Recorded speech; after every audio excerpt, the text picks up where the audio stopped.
বেশি তীব্র হবে। মানুষ তাতে জ্বলে পুড়ে যন্ত্রণায় ছটফট করবে, কিন্তু মৃত্যু ঘটবে না। সেখানে এমন ভয়ঙ্কর ঠান্ডা থাকবে যে মানুষ বরফের মতো জমে যাবে। সেখানে খাবার হিসেবে দেওয়া হবে কাঁটাযুক্ত বিষাক্ত জাক্কুম ফল, যা খেয়ে মানুষ যন্ত্রণায় ছটফট করবে। গ্লাস দিয়ে তাদেরকে পান করানো হবে ফুটন্ত পানি, দুর্গন্ধযুক্ত রক্ত ও পুজ। হ্যাঁ বন্ধু, এটা সেই ভয়াবহ জাহান্নাম যা প্রতিটি অপরাধীকে ফেস করতে হবে। আসুন এই ভিডিওতে সেই জাহান্নামের শুরু থেকে শেষ পর্যন্ত গল্প শুনে আসি, যার প্রতিটি কথা কোরআন ও হাদিস থেকে নেওয়া, কিন্তু দৃশ্যগুলো আর্টিফিশিয়াল ইন্টেলিজেন্সের সূক্ষ্ম কল্পনা শক্তির তৈরি। ইসরাফিল আলাইহিসসালাম প্রথমবারের মতো একটা দীর্ঘ গভীর শ্বাস নিলেন। তারপর ঠোঁট ছুঁয়ে দিলেন শিঙায়।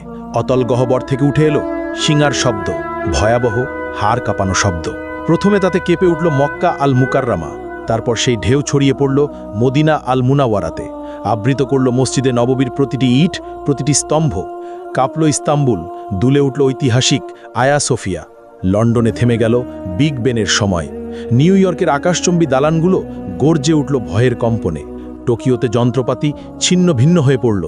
একই মুহূর্তে গোটা পৃথিবীর প্রতিটি প্রান্তে ছড়িয়ে পড়ল সেই বিকট শব্দ। আকাশের তারারা একে একে নিভে যেতে লাগল। সেই দীপ্তিমান সূর্য ডুবে গেল অদৃশ্য অন্ধকারে, আর চাঁদ ভেঙে টুকরো টুকরো হয়ে গেল আকাশের বুকে। মুহূর্তেই সমগ্র মহাবিশ্ব এক বিশাল কবরস্থানে রূপ নিল। নেমে এলো নীরব নিস্তব্ধতা। সবকিছু সম্পূর্ণ অন্ধকার, সবকিছু মৃত্যু কোলে ঢলে পড়েছে।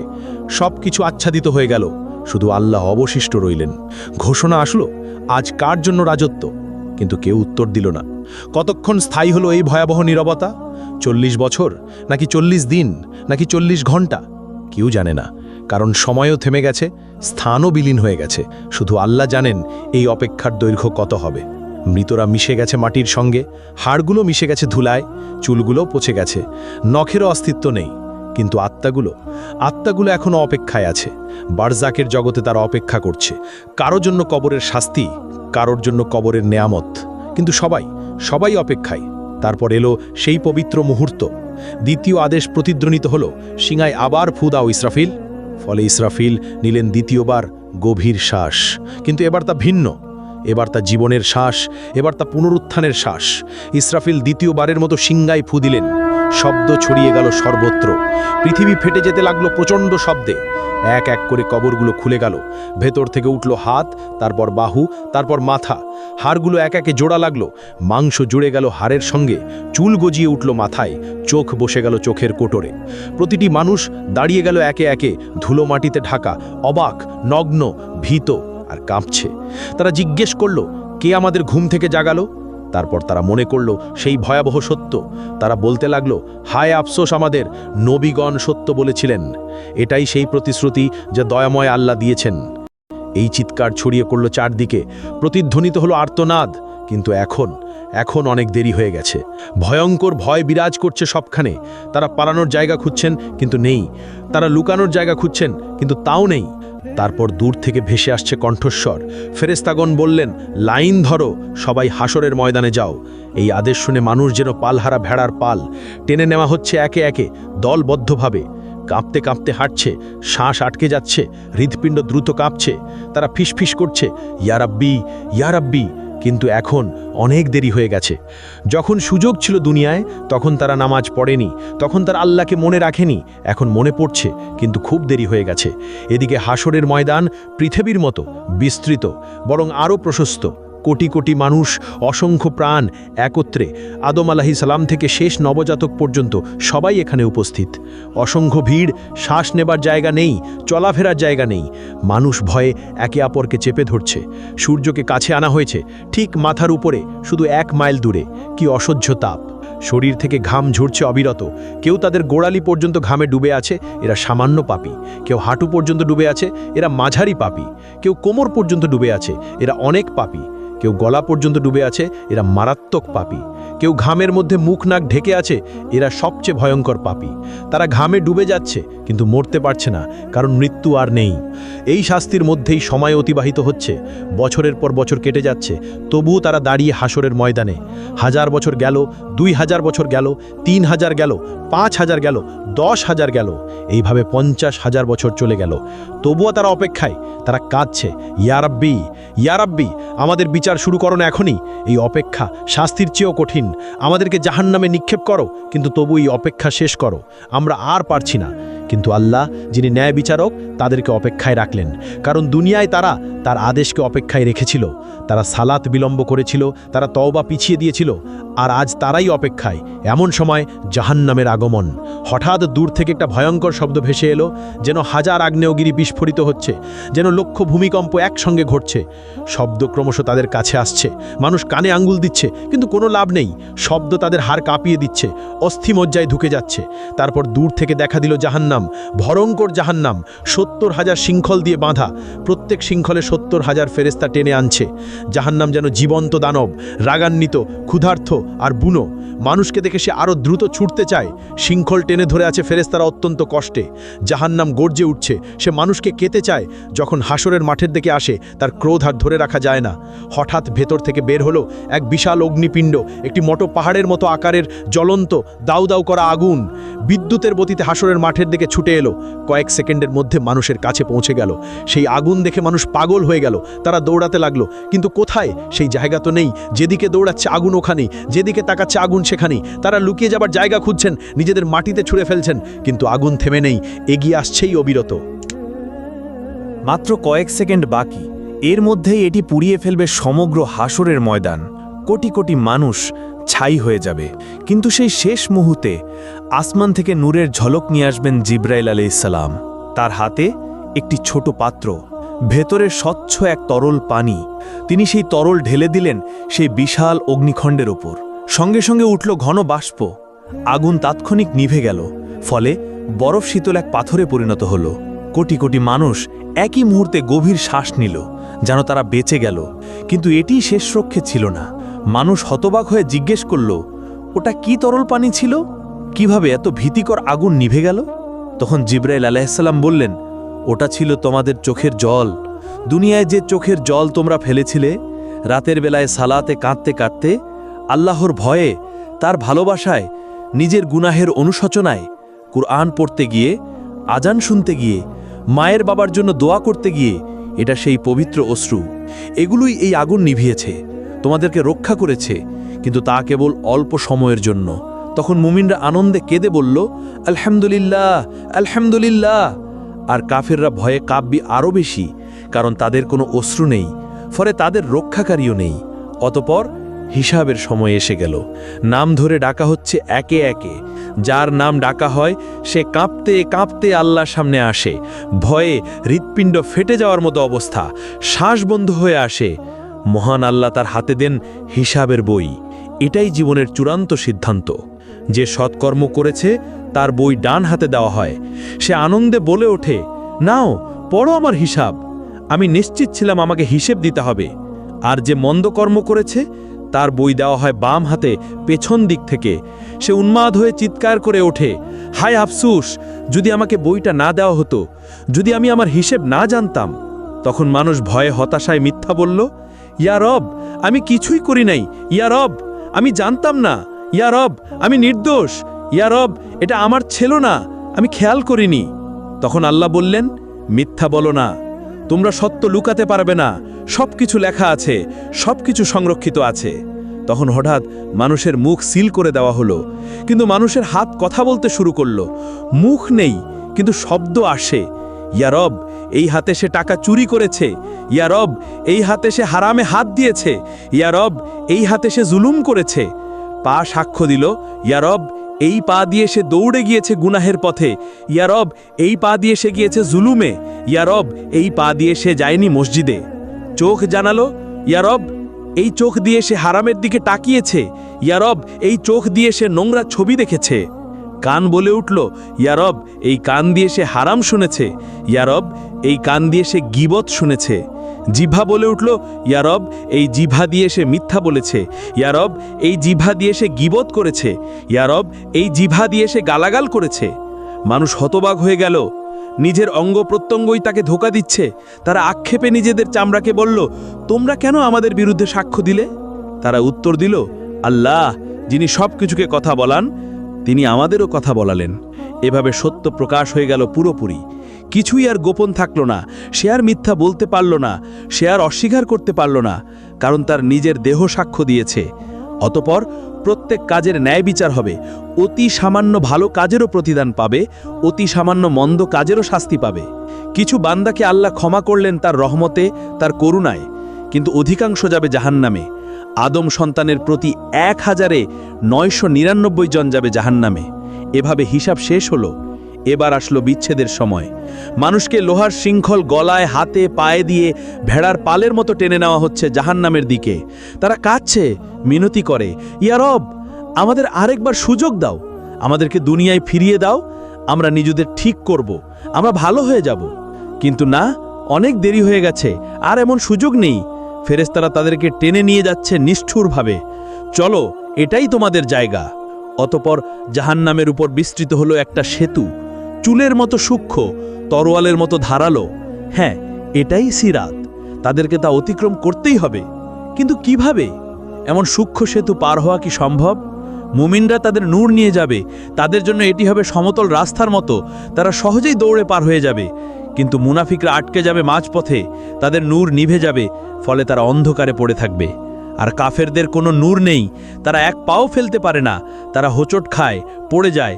বেশিরভাগ সিরাত পার হতে পারবে না। তারা হোঁচট খেয়ে জাহান্নামে পড়ে যায়, যেন ৭০ বছর ধরে পড়ে যাচ্ছে জাহান্নামের গহ্বরে। প্রতিটি পতন এক একটি চিৎকার, লক্ষ চিৎকার, কোটি কোটি চিৎকার। জাহান্নাম হা করে অপেক্ষা করছে ক্ষুধার্ত দানবের মতো। সে গিলে নিচ্ছে পতিতদের একের পর এক, একজন, দুজন, হাজারো, লাখো, কোটি, গিলে যাচ্ছে অবিরাম, কখনো ভরে না। আল্লাহ তখন জিজ্ঞেস করবেন, তুমি কি ভরে গেছো? জাহান্নাম বলল, আরও আছে কি? আমি এখনো ক্ষুধার্ত, আমি এখনো ভরি নাই। অতপর যখন পতিতরা জাহান্নামে প্রবেশ করে, তারা সম্মুখীন হয় এক ভয়ঙ্কর উত্তাপের। এই পৃথিবীর আগুনের তুলনায় ৭০ গুণ বেশি তাপ। তাদের চামড়া সঙ্গে সঙ্গে পুড়ে যায়, তারপর নতুন চামড়া আসে, আবার তা পুড়ে যায়। এভাবে চলছেই আছে। জাহান্নামের আগুন মানুষ ও পাথর দ্বারা জ্বালানি পেল, ফলে এটি অকল্পনীয় উত্তাপে জ্বলে উঠল। ফলে তাদের শুরু হলো তৃষ্ণা, ভয়ঙ্কর তৃষ্ণা। তারা পানি চাইবে, দেওয়া হবে, কিন্তু কেমন পানি? তাদের দেওয়া হবে ফুটন্ত পানি, যা তাদের অন্ত্র ছিঁড়ে ফেলবে। তাদের দেওয়া হবে পুজ পানি পান করতে, তারা তা গিলতে চাইবে, কিন্তু পারবে না। প্রতিটি দিক থেকে মৃত্যু তাদের কাছে আসবে, কিন্তু তারা মরবে না। তারা খাদ্য চাইবে, দেওয়া হবে, কিন্তু কেমন খাদ্য?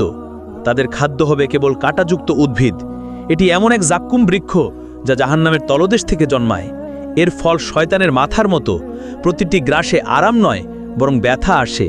তারা না চাইলেও জোর করে তা তাদের খাওয়ানো হবে। জাহান্নামের শাস্তি শুধু উত্তপ্ত আগুন নয়, এখানে আছে জামহারির, যা ততটাই কষ্টদায়ক ঠান্ডা যেমন আগুনের উত্তাপ। অসহনীয় গরম আর ঠান্ডা প্রমাণ করে যে জাহান্নামের যন্ত্রণা সব দিক থেকে ঘিরে রাখবে। এখন সবাই তাদের স্থান খুঁজে নিয়েছে। জান্নাতের মানুষ জান্নাতে, আর জাহান্নামের মানুষ জাহান্নামে। দরজাগুলো চিরতরে বন্ধ হয়ে গেছে, ভাগ্য নির্ধারিত হয়ে গেছে, চিরকালীন সময় শুরু হয়েছে, আর কোনো ফেরত নেই। জাহান্নামের মানুষ সেখানে চিরকাল থাকবে। চিরকাল, ট্রিলিয়ন বছর, কোয়াড্রিলিয়ন বছর, কখনো শেষ হবে না। জাহান্নামের ৭টি দরজা রয়েছে, অর্থাৎ ৭টি আলাদা স্তর, ৭টি আলাদা দরজা, ৭টি শাস্তি। ৭টি দরজা পাহাড়ের মতো বিশাল, একটির নিচে আরেকটি স্তূপ হয়ে আছে গভীরতর দিকে। ওই দরজাগুলোর আড়াল থেকে এক আলো জ্বলে ওঠে, যার হৃদয়ে ভয়ের সঞ্চার করে। এই দরজার প্রহরীর সামনেই থাকবে চোপ বজ্রের মতো, চেহারা কঠোরতায় খোদাই করা। জাহান্নাম সৃষ্টির দিন থেকে সে কখনো হাসেনি, অটল, নির্মম, প্রহরায় অবিচল। প্রতিটি দরজা ভিন্ন পাপীদের জন্য, প্রতিটি স্তরে আলাদা শাস্তি, কেউ হালকা, কেউ ভয়ঙ্কর। লোকেরা জাহান্নামের দারোয়ান মালিককে ডাকবে, হে মালিক, তোমার রবকে ডাকো, আমাদের জীবন শেষ করে দিক। কিন্তু মালিক উত্তর দেবে শুধু নীরবতায়। প্রথম দরজা আকাশ কাঁপানো গর্জনে খুলবে, এর উপর লেখা থাকবে জাহান্নাম। এই স্থান মুসলিমদের জন্য, যারা ঈমান এনেছিল কিন্তু গাফেল ছিল। ঈমানদার যারা সালাত ছেড়েছিল, যারা বলতো পরে পড়ব, যারা মিথ্যাকে অভ্যাস বানিয়েছিল, যারা মানুষকে কষ্ট দিয়েছে, অন্যায় করেছে, মানুষের হক মেরেছে, যারা বলেছে আল্লাহ তো ক্ষমা করে দেবেন কিন্তু তাওবা করেনি, তারা যখন প্রবেশ করবে তখন তারা কেঁপে উঠবে, আমরা কি ঈমানদার ছিলাম না? আমরা কি শাহাদা বলিনি? হ্যাঁ বলেছিল, কিন্তু এর দায়িত্ব পালন করেনি। এখানকার শাস্তি অস্থায়ী, যতদিন তাদের গুনাহ থাকবে ততদিন শাস্তি চলবে, তারপর তারা জান্নাতে যাবে। কিন্তু ততদিন পর্যন্ত প্রতিটি ছেড়ে দেওয়া সালাত সমান একটি আগুন, প্রতিটি মিথ্যা একটি শিখা, প্রতিটি গুনাহ একটি যন্ত্রণা। আর দ্বিতীয় দরজা খুলবে এক বুনো চিৎকারে, তার নাম লাজা, অর্থাৎ এমন শিখা যা গ্রাস করে। এই আগুন জীবন্ত, এটি যেন বুদ্ধি রাখে, শিকার খোঁজে। এটি খুঁজে নেয় তাদেরকে যারা ইসলামকে উপহাস করেছে, যারা কোরআনের আয়াত শুনে হেসেছে, যারা আজান শুনে উপেক্ষা করেছে, যারা মুসলমানদের নিয়ে ঠাট্টা করেছে। লাজা তাদেরকে আক্রমণ করবে, সাপের মতো লাফিয়ে পড়ে, সিংহের মতো মাংস ছিঁড়ে ফেলবে, হাড় ভাঙবে, আবার তা জুড়ে দিবে। কারণ এখানে ব্যথা এক অন্তহীন চক্র। আর তৃতীয় দরজা সাকার গভীর নীরবতায় খুলবে। সাকার হলো আগুন যা ধ্বংস করে। এখানে শাস্তি তাদের জন্য যারা ক্ষুধার্তকে দেখে বলেছে আমার সমস্যা নয়, যারা ইয়াতিমকে জেনেও ফিরেছে, যারা গরিবকে উপেক্ষা করেছে, যারা সাহায্য প্রার্থীকে ফেলে গেছে, যারা শুধু আরামে মগ্ন থেকেছে। তাদেরকে জিজ্ঞেস করা হবে, তোমাদেরকে এই সাকারে কি সে এনেছে? তারা উত্তর দেবে, আমরা নামাজ পড়তাম না, আমরা গরিবকে খাবার দিতাম না। এখন তারা ক্ষুধার্ত, কেউ খাবার দেয় না, তৃষ্ণার্থ, কেউ পানি দেয় না। যন্ত্রণা ফিরিয়ে আনে তাদের সেই দুনিয়ার নিষ্ঠুরতা। আর চতুর্থ দরজা হুতামা খুলবে এক ধাতব শব্দে। হুতামা এমন আগুন যার হৃদয় চূর্ণ করে। এখানে সোনা রূপাও আছে, কিন্তু কি ধরনের সোনা রূপা? সেখানে আছে আগুনে গলিত জ্বলন্ত সোনা রূপা। যেসব ধনীরা ধন গণনা করত বারবার, যারা বলতো আর একটু চাই, যারা গরিবকে বিদ্রুপ করেছে, সম্পদকে উপাসনা করেছে, তাদের শাস্তি এখানেই হবে। তাদের সোনা হবে গলায় শৃঙ্খল, রূপা হবে ইলোহার চাবুক। হুতামা শুধু শরীর পোড়ায় না, এটি হৃদয়কে আক্রমণ করে, লোভী হৃদয়কে, স্বার্থপর হৃদয়কে বারবার গলিয়ে আবার তৈরি করে, আবার গলিয়ে দেয় এক অন্তহীন যন্ত্রণা। আর পঞ্চম দরজা জাহিম খুলবে এক ক্রুদ্ধ গর্জনে। জাহিম হচ্ছে দাও দাও শিখার ভাটি। এখানে শাস্তি তাদের যারা অহংকারী, যারা দুর্বলদের উপর অত্যাচার করেছে, এমন শাসক যারা প্রজাদের জুলুম করেছে, এমন মালিক যারা শ্রমিকদের কষ্ট দিয়েছে, এমন স্বামী যারা স্ত্রীকে মেরেছে, এমন পিতা যারা সন্তানদের কষ্ট দিয়েছে, যারা মনে করেছে তাদের সিংহাসন আল্লাহর আরশের চেয়ে বড়। আর ষষ্ঠ দরজা সাইর খুলবে যুদ্ধের আর্তনাদে। সাইর হলো রাগান্বিত আগুন, যারা নবীদের সাথে শত্রুতা করেছে, যারা রক্তপাতের স্থপতি, যারা শান্তি নষ্ট করেছে। এক কথায় প্ররোচনাকারী, যুদ্ধবাজ, হত্যাকারীরা এখানেই থাকবে। এখানে প্রতিটি হাড় চিৎকার করবে, প্রতিটি শ্বাস কাঁচ গিলার মতো ব্যথা দিবে। তাদের অত্যাচারিতদের চিৎকার তাদের চারপাশে প্রতিধ্বনিত হবে। আর সপ্তম দরজা হাবিয়া খুলবে এক গভীর ক্রন্দনে। আল হাবিয়া অর্থ অন্তহীন অতল খাদ, সবচেয়ে গভীর অন্ধকার স্থান। এখানে প্রবেশ করবে মুনাফিকরা। এরা সবচেয়ে বিপজ্জনক পাপী, যারা জিহ্বায় বলেছে লা ইলাহা ইল্লাল্লাহ কিন্তু হৃদয়ে বিশ্বাস করেনি, যারা হৃদয়ে বিশ্বাসঘাতকতা করে, যারা ঈমানের মুখোশ পরে কিন্তু জীবনে ফাঁকা, যারা দ্বিমুখী আচরণ করে, যারা মুসলমানদের বিরুদ্ধে ষড়যন্ত্র করে, যারা প্রতারণা করে, যারা আনন্দ করে, ভাবে তারা পৃথিবী শাসন করছে, সেই মুনাফিকরা এখানেই থাকবে। এই হাবিয়াতে রয়েছে বিশেষ শাস্তি। সেখানে মুখোশ চিরতরে ছিঁড়ে ফেলা হবে, মিথ্যা উন্মোচিত হবে, সত্যিকারের মুখ প্রকাশিত হবে, এমনকি আগুনও কেঁপে উঠবে। কারণ মুনাফিকি হলো সবচেয়ে বিষাক্ত মিথ্যা, সবচেয়ে প্রাণঘাতী রোগ, সবচেয়ে বড় বিশ্বাসঘাতকতা। যারা এই হাবিয়াতে নিক্ষিপ্ত হবে তারা পড়তে থাকবে চিরকাল, কখনোই তলানিতে পৌঁছাতে পারবে না, কারণ মুনাফিকির কোনো শেষ নেই। প্রিয় বন্ধু, আপনি এই পর্যন্ত ভিডিওটি দেখেছেন, এই ভীতিকর দৃশ্যগুলো দেখেছেন, এই ভয়াবহ শাস্তিগুলো শুনেছেন। এখন সিদ্ধান্ত নেওয়ার সময়, আপনি কোন দলে থাকতে চান, জান্নাতে নাকি জাহান্নামে? এটা আপনার হাতে, এটা আপনার সিদ্ধান্ত। আপনার এখনো সময় আছে, আপনি এখনো শ্বাস নিচ্ছেন, আপনার এখনো সুযোগ আছে, আপনার হৃদয় এখনো ধুকপুক করছে, আপনার আত্মা এখনো জীবিত। তাওবার দরজা এখনো খোলা, কিন্তু কতদিন পর্যন্ত? আজ রাত পর্যন্ত, নাকি আগামীকাল পর্যন্ত, নাকি পরের সপ্তাহ পর্যন্ত? কেউ জানে না, শুধু আল্লাহ জানেন। সিংহে যে কোনো মুহূর্তে ফু দেওয়া যেতে পারে, যে কোনো শ্বাসে, যে কোনো সেকেন্ডে। ইসরাফিল অপেক্ষা করছে আল্লাহর আদেশের জন্য। আর আপনি এখনো গাফেল, এখনো খেলায় মেতে আছেন, এখনো বলছেন পরে করব, পরে সালাত পড়ব, পরে তাওবা করব, পরে নিজেকে ঠিক করব। কিন্তু সেই পরে যদি আর কখনো না আসে, যদি আজ রাতই হয় আপনার শেষ রাত, আপনি কি প্রস্তুত? সত্যি কি প্রস্তুত? এই ভিডিওটি শেয়ার করুন, আপনার প্রিয়জনদের সাথে শেয়ার করুন, কারণ জাহান্নাম বাস্তব। এখানে বলা প্রতিটি কথাই সত্য, সবই পবিত্র কুরআনে লেখা আছে।